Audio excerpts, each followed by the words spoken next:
Hey,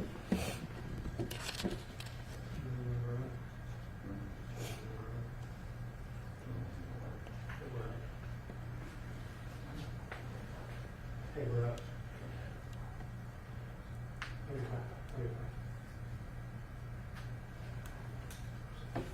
Were we able to find any pictures? Yeah, let me see it. Yeah, Kevin also has them. I need him like ASAP. I'll figure out how he's gonna walk fast. Walk fast, yeah. I think you're running. Now he wants a picture. Where's that? It's in the bed. Yes, sir.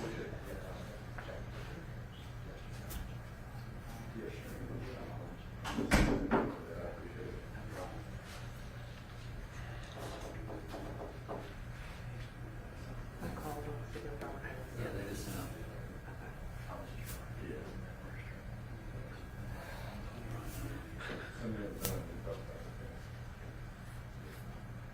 I watched it. I watched it. I didn't see it. I didn't see it. I watched it 3 or 4 times.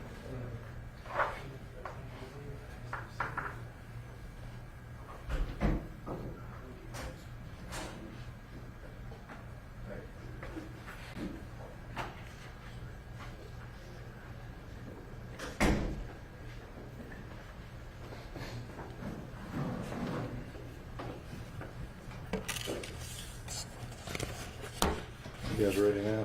Yes, sir. Okay.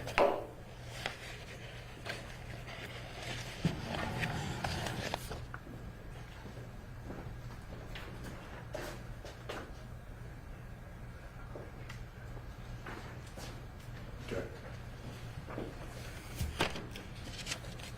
Well, I really appreciate you guys coming out today. This is a little bit different press conference, I guess you would say, than normal. We had on the 10th of February of this year, our office responded to the scene of 2 overdose victims located at 345 Bryant Road. Narcotics investigators also requested by uniform patrol deputies to respond to the scene because it looked like an overdose.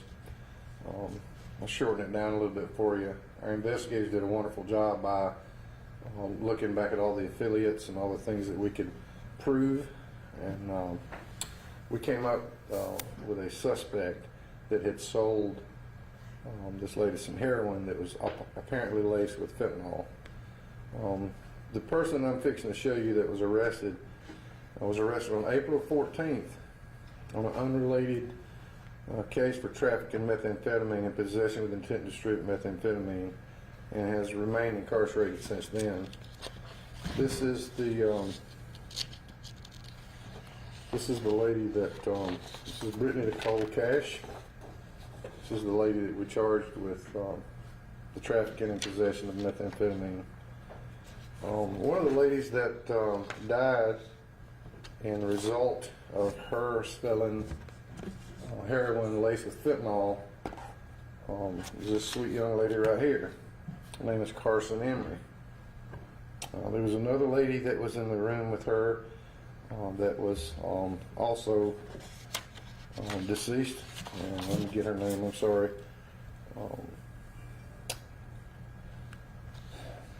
It's Brittany Nicole, Emery, Carson Emery. Where's the name for this Miss Fields? Is it Jackie Fields? Jackie Fields.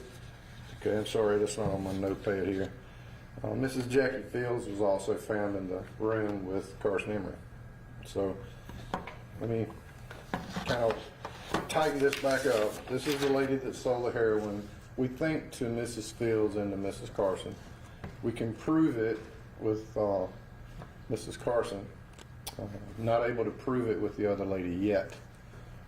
This lady right here has been charged with selling heroin and manslaughter, involuntary manslaughter.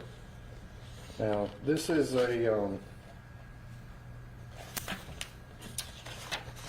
is just a promise that we made to you guys earlier that if you are going to sell these drugs and have them laced with fentanyl, that we're going to do everything in our power to charge you with this stuff. It's bad enough that people are selling drugs. I mean, that's kind of a given. It's bad enough. I hear it too, and after I do these ladies right here did have an addiction issue. It's not a death sentence. It's not supposed to be a death sentence. You know, you're supposed to be able to recover. You're supposed to be able to go through that spot in your life and come out on the other side, hopefully, and get yourself better and learn. But this fentanyl, Rusty Clevenger's told you, Coroner Clevenger's told you 1,000+ times, this is a very bad pandemic. And it's hitting Spartanburg in the South really hard. So I want you to know that I'm going to go ahead and put you all on notice. If you sell drugs, which hopefully I can catch you before you kill somebody, but you're going to be charged with whatever we can charge you with if you sell stuff, especially laced with fentanyl. I know that there are some people out there that are going, well, you're probably never going to catch me. You kind of better hope that we do catch you before we have to catch you and charge you with manslaughter. Like I said earlier in the conference here, it's bad enough that we are dealing with people selling illegal narcotics. Okay, I'm not opposed to narcotics. When the doctor gives you a prescription of pills, take them as you're supposed to, and then be done with them.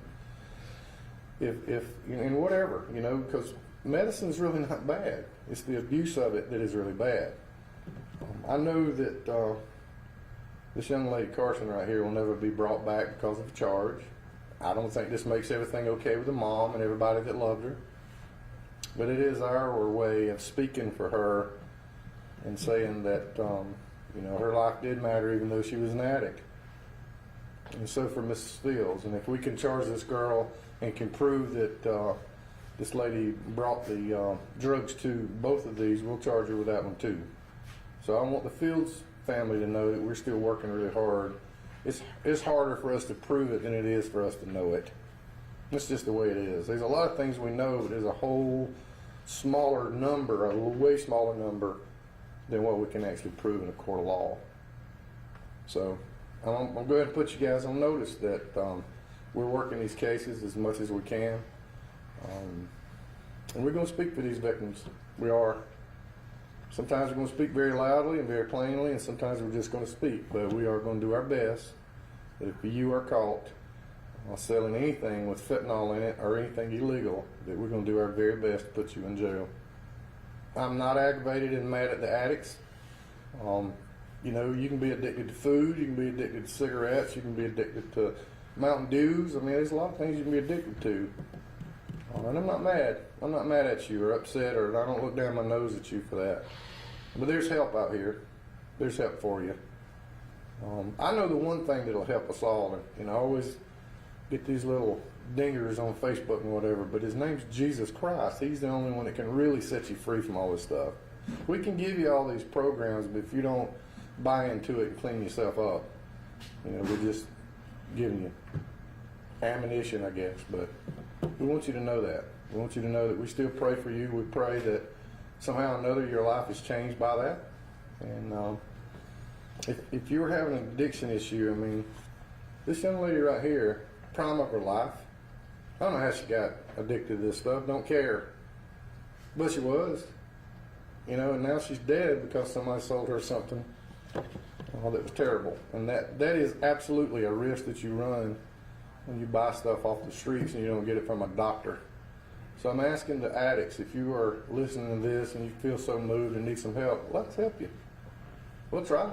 We'll try our best. But it really is on you. When you make up your mind that that's it, that's it. So I will do my best to answer questions if I can. There's some details in here that, you know, obviously are not to the forefront yet. Yes, sir? Sure. From a general perspective, you mentioned that, you know, this is hitting Spartanburg really hard, the whole South really hard. But whether it's the investigation you ended in March, that was, you know, that larger operation where you 18 arrests, 63 charged, or something a little more honed in on a particular incident, what are you learning from all these investigations to sort of continue to hone in on these folks in this area and really take care of it like you just did? What are you learning and to really try to put a stop to this? Well, I'm learning that people that know about these folks that are addicted won't talk to us until something really bad happens. And if that happens, we're just going to play catch up all the time. That's what I've learned in all these investigations. Turn the people you love in. Turn them in. I mean, if we can, that might be the thing that changes them. I don't know. I don't know the answer to it, except for what I told you is about Christ. But that's a personal choice thing. But I do know that a lot of people think we know about where all these drug houses are. You know, we are really good about getting out in the communities and helping and listening, but there's a lot of things that are unsaid that need to be said. So if you just please help us. Call our tip lines. Be patient with us. I really like it when you call us Monday and by Tuesday I can call and go, we got it. But it just don't work that way all the time. You know, some are harder, some are smarter, and when you got people in our system, I don't believe it's just the judges. I don't believe it's the police, just the police. I don't believe it's the whole system. They get out so fast, you know, and there's always something that lets them back on the streets, and they didn't mean to or whatever. We got to do a little bit better as a society of going, we're done with this. We just got to fix it. And we got to start fixing it like yesterday. So that's one thing I've learned is people assume that we know stuff, you know, and we have a ton of other stuff going on that we have to address by law. But please help us. You know, give us those tips. The accused, Brittany, you said that she's being charged with lacing heroin with fentanyl. Or do you know that she did that? Don't know. All I know is that she delivered or sold the heroin that was laced with it. Okay. So are you looking for the person who kind of manufactured that? We're always doing that, yes. We're if we can get her to talk backwards, which I don't know if she will or not, I don't know. And she might not even know. But you know, we are trying our best to make sure that everybody that, we're not trying to just get people either. I mean, this is justice we're trying to serve. You know, you got two young ladies that are dead, and I'd like some answers for it, so. Have you been able to talk to the family? I have spoke to Carson's mother, and she's, you know, I can't even describe how hurt she is. You know. Did she have a response to the fact that you actually at least got the person? Yeah, she's very, you know, very happy that somebody's going to be held accountable for this. But and she knows she didn't have her head stuck in the sand by no means. She understands that this was a bad thing that was going on with her daughter. Let me just tell you that there are a lot of people that get hooked on things that come back from war, you know, and they're trying to self-medicate. And I think the PTSD thing is used a little bit too liberal. You know, people that go to war and see things you're just really not supposed to see, they try to self-medicate with alcohol or whatever. And I want you veterans to know that I care about you a lot. I care about what you've done for me personally a lot. We'll help you. If you'll just let us, we'll help you. A lot of times when we got a lot of community talking about this stuff, it makes it more difficult for the dealers, and that's what we're looking to do. Yeah, but she's very appreciative that, you know, we're doing our best. Was Brittany a multiple offender? Has she been, is this something she's been in trouble with in the past? The arrest, Brittany Nicole Cash? She was arrested prior to us being able to charge her on an unrelated case dealing with drugs and methamphetamine. So yeah, I know of two anyway. So how rare is this? Because I mean, you don't every day hear about the residual of. I mean, we report the deaths, but then we don't hear this. This seems to be kind of rare. I mean, and is this again? I remember back when you said we're going to go after the. And here we are. I mean, is this something that other departments should be doing, or? I think other departments are doing that. I do. I just don't know. It depends on the solicitor. It depends on every piece of evidence you have, and we just happen to have enough evidence to do it this time. But we're looking on every case. You know, to be honest with you, I didn't think it was appropriate, and I thought it was a waste of our time, to be quite frank with you, and I'll admit that, of sending a narcotic out on every overdose. I did. I was like, I mean, come on. My captain and the lieutenant over narcotics said, boss, it's very well worth it. Just give us some time. And kind of really thankful that I didn't, you know, overlook that. So I appreciate the team that we have together. They're going to stick with it. They're going to keep driving, and they're going to keep trying. I don't know how many more, if any, that we'll arrest. But we arrested this one, you know, and we're going to arrest everyone that we can. You know, I don't think putting folks in jail and leaving them, I don't think that's the answer. I mean, the people that are dealing these drugs, you know, there's money involved, there's a lot of things involved, so, you know, we got to find a way to cut this off at its knees. So, On that point, you mentioned that you wanted people to turn in their family members. yeah, love them enough to do that. That's what I'm asking. Describe kind of the process that they'll face. What if somebody's concerned, I don't want you to lock my daughter, son, whoever up for months? What if a mom calls and turns her daughter in or son in, what will that individual face? It depends on exactly what we catch them with, because just an accusation doesn't mean anything until we can prove it. So I'm going to go ahead and tell you, if you don't want us to arrest your child, and I get it, a lot of moms don't. But I also know some moms that's called me and said, look, I'm thankful that my son's in jail because now I know he's not out there smoking meth or crack or doing heroin, and he doesn't have an opportunity to have an overdose and die. You know, I'd prefer to go see my son or my family member in jail as opposed to putting them in the ground. You know, so I mean, that is really our only option. We don't have an option of going out there and giving them rehab right there on the spot and those kind of things. I wish we did, but if you call us, that's exactly what we intend to do. All right. Did you have something? Yeah, well, I was just gonna ask one more, the charges one more time for Brittany Nicole Cat. I know involuntary manslaughter. All right. It's selling drugs, narcotics in Schedule 1 and LSD in Schedule 2 on the first offense. And we'll get all that to you in an email so you'll have it to be able to read. So I very much appreciate your time.